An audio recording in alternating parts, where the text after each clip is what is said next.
Hello all signs and welcome to another edition of Timsy's Naked Tarot's Love Cycle read. Don't worry, Timsy's not naked, the tarot read is. The way we'll be doing this is I will be drawing four, 5 cards. One card from the bottom there will be the universal answer to everything. Just there will be face up, that'll be face down by the way. Face up will be how this DM of yours feels about you. Just here where this one's currently sitting will be how your DM currently sees you. That's how they used to see you. That's how they see you.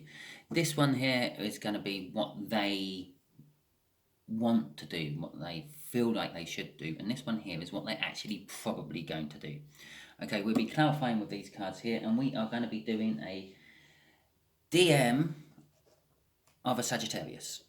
So no matter what your sign is, if your Sagittarian was a runner or a DM, an entitled fuckwit, then this is the read for you. Both my decks have already been pre-shuffled, but that doesn't actually mean anything because the last time I done this, I picked up the deck and reshuffled it. We have a tower at the bottom of the deck before the cut and the 4 pentacles after the cut. Okay, that sort of suggests to me that your Sagittarian runner is going through a bit of a shit in their life at the moment, probably getting bad karma for running and not doing what the universe wanted them to do. And they're kind of fearful of you for some reason, I feel, with that 4 of Pentacles. Okay, so, okay, we're going to have 2 cards there, because 2 cards came out at once. Just there we have got the 7 of Swords. Just here we have a mystery, and a mystery. There we go, we're done with them. I'm so eager to get to the end of this read to see what those 2 cards are. Okay, the 7 of Swords they are 7 swords. That is the card of the Thief. I feel when they first met you, when they first saw you, they felt like you literally stole their heart from them. Okay, we got Justice at the bottom of my clarifying deck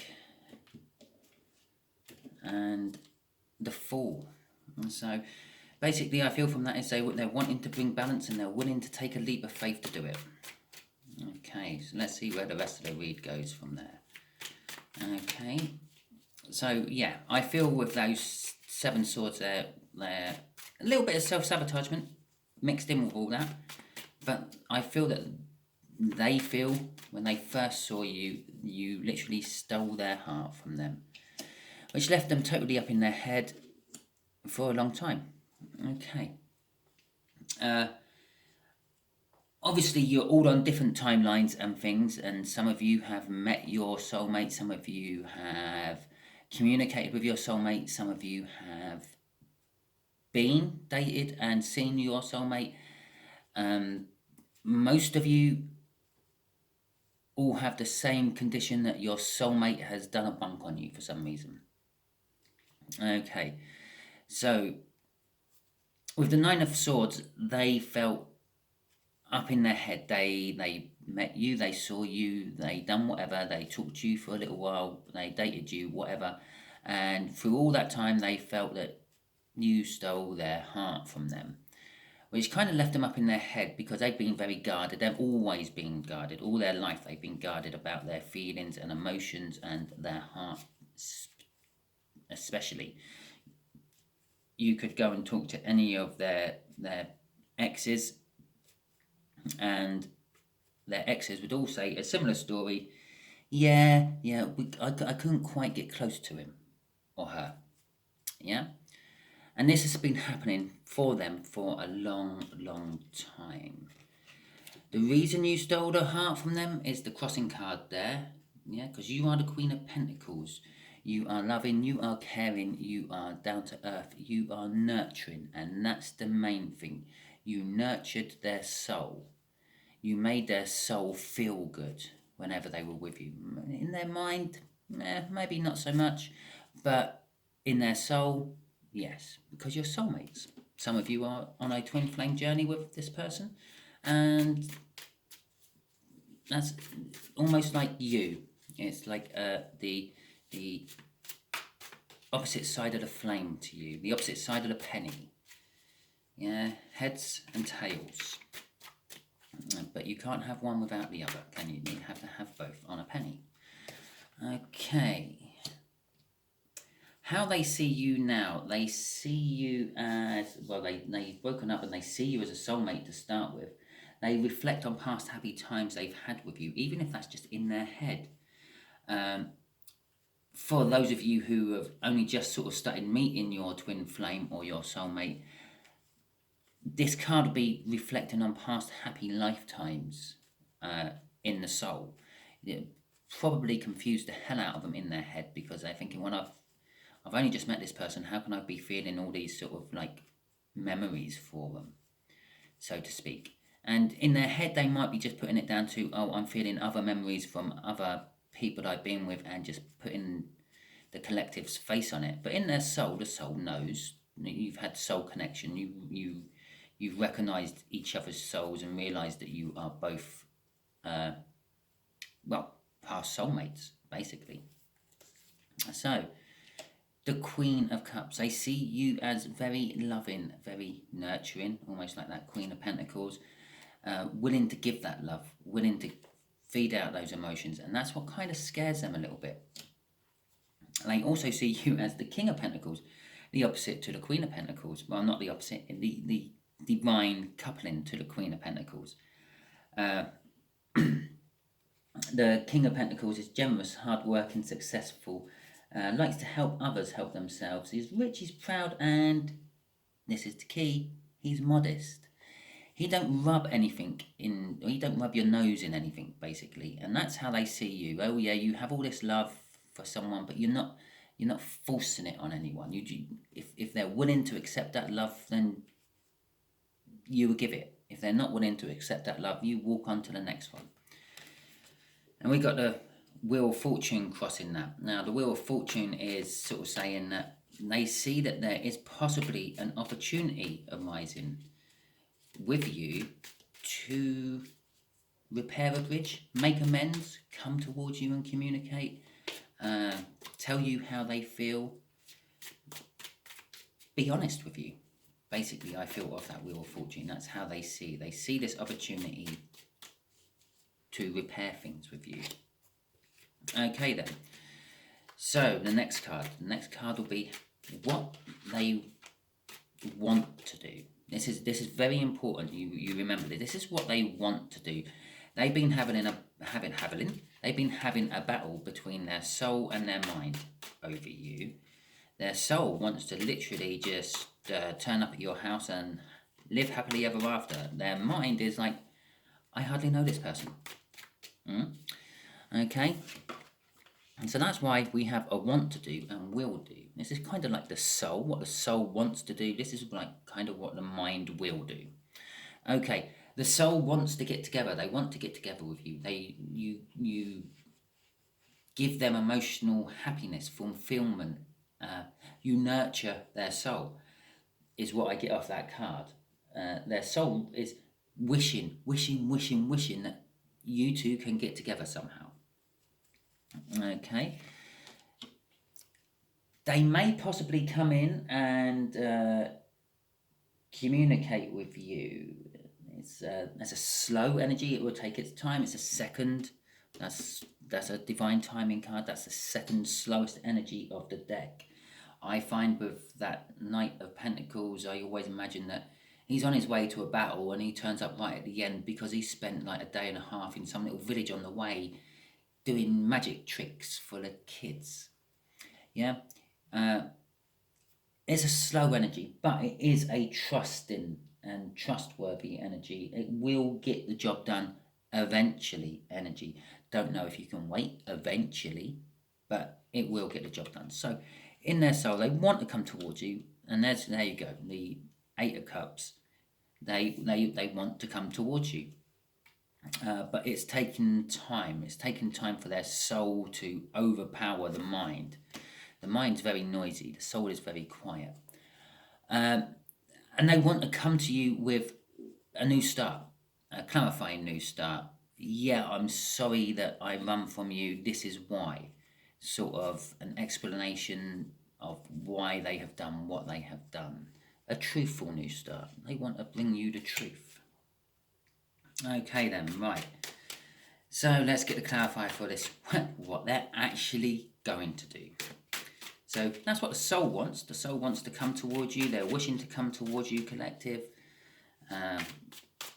They will. The soul is absolutely adamant that they will come towards you eventually. But it still has to try to trick the mind, quieten the mind, and convince the mind to come with an Ace of Cups. Okay, so that's quite good. And the crossing card's quite good as well. I'm just going to throw straight on here. 10 Pentacles, okay, and a Page of Swords. Right, okay.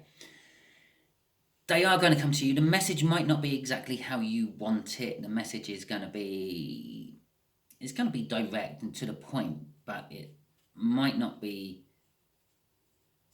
look, collective, I love you, let's make another go of it, please, blah-de-blah. It's going to be,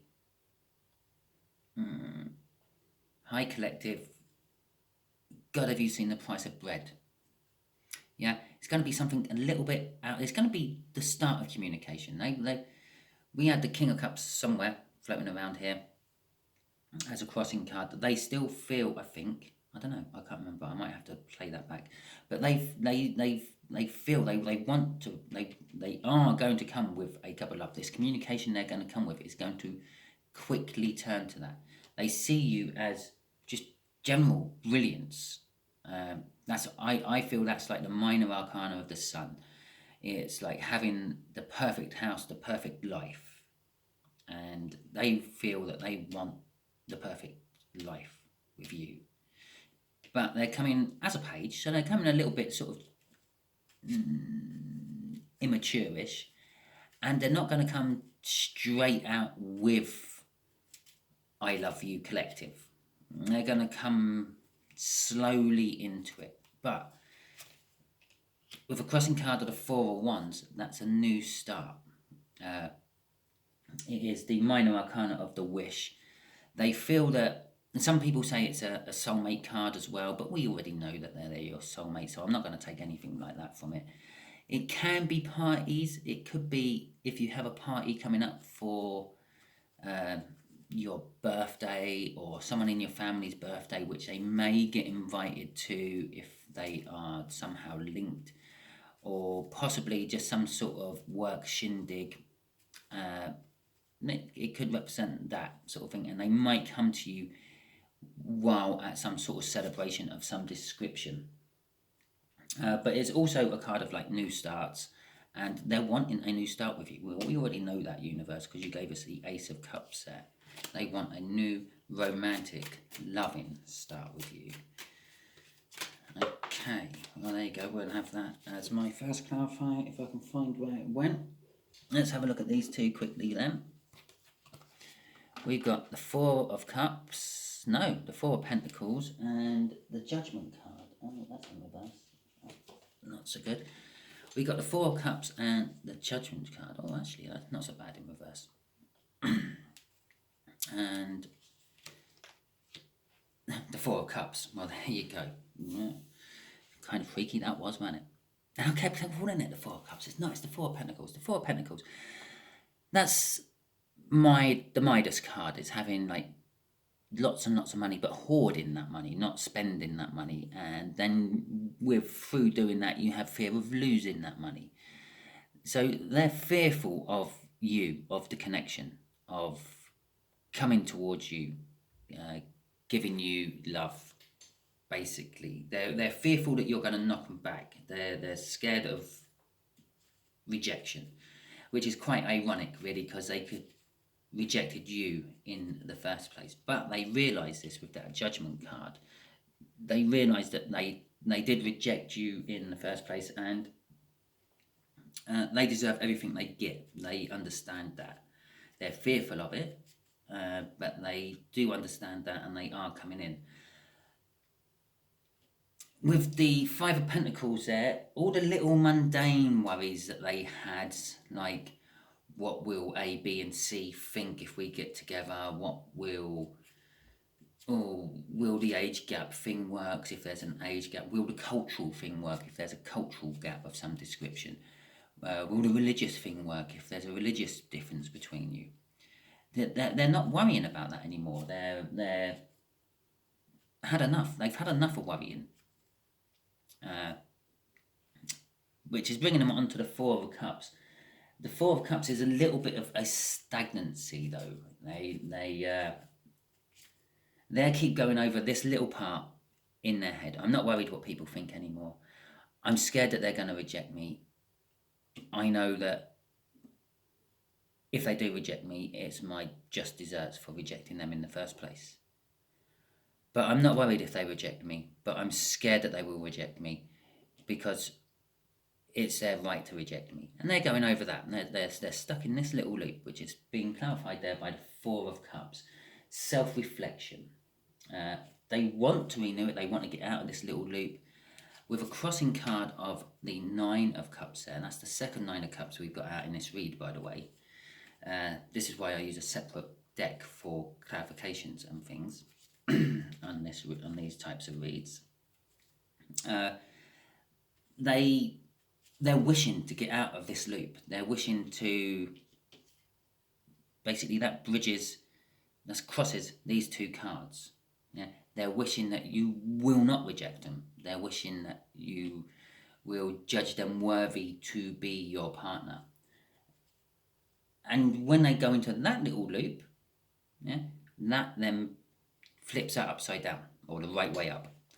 Once they go into the, oh, what if the collective don't reject me? What if the collective accepts me as their new partner? Oh, what is the rest of the world going to think? What about the religious boundaries? What about the cultural boundaries? What about the age restrictions? What about this? What about that? What about my work? Would I be able to give her enough love and attention, or him enough love and attention over my work life? Will my work life suffer? And then they go through this cycle again and still sit there doing nothing. But they're wishing that they can have you and come to you. They're wishing to get out of that cycle. They're wishing for emotional fulfillment.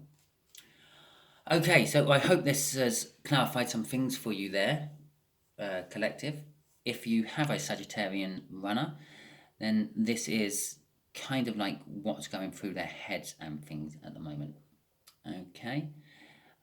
Hopefully you will tune in later on in the day for my all signs overview I do for the coming week, and which will also then spur all my new weekly reads off there, because I do the weekly reads on the cards from the overview.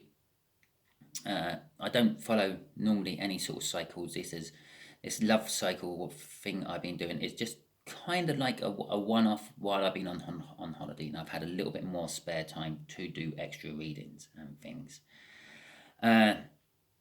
So yeah, that's what I'm coming down to. If this did resonate with you, please subscribe, share, and comment and like. If this didn't resonate with you, I'm sorry, I can't be dealing with all the tiny little energies which are spurring off all this. I'm just dealing with the main chunk of energy coming off this, the main current of what the most of the Sagittarian runners are feeling like. Okay, thank you very much, and I hopefully will see you later in the day with my all signs.